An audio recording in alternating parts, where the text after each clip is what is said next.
মার্কিন নাগরিক সহ ৩৭ জনকে মৃত্যুদণ্ড দিয়েছেন মধ্য আফ্রিকার দেশ কঙ্গোর একটি সামরিক আদালত। চলতি বছরের মে মাসে একটি ব্যর্থ অভ্যুত্থানের দায়ে তাদের এ সাজা দেওয়া হয়েছে।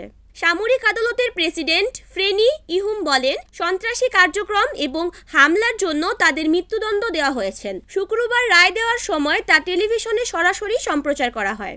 আসামিদের মধ্যে ব্রিটিশ, বেলজিয়াম ও কানাডারও একজন নাগরিক রয়েছেন। তাদের আপিলের জন্য 5 দিন সময় দিয়েছেন আদালত। এছাড়া গত জুনে শুরু হওয়া এই হামলায় 14 জনকে খালাস দেওয়া হয়েছে। 6 বিদেশি নাগরিকের আইনজীবী রিচার্ড বন্ড বলেছেন, মামলা তদন্তের সময় তার ক্লায়েন্টদের জন্য পর্যাপ্ত দোভাষী ছিল না। আদালতের রায়ের বিরুদ্ধে আপিল করা হবে। গণমাধ্যম খবরে বলা হয়েছে, কঙ্গোর আইন ও দণ্ডবিধিতে মৃত্যুদণ্ড নিষিদ্ধ নয়, তবে দেশটির বিচার ব্যবস্থা ও দণ্ড প্রদানকে সবসময় নিরুৎসাহিত করে। প্রায় 2 দশক পর মৃত্যুদণ্ড ঘোষণা করলেন কঙ্গোর কোনো আদালত। ডেস্ক রিপোর্ট, অরণি আক্তার, NN TV।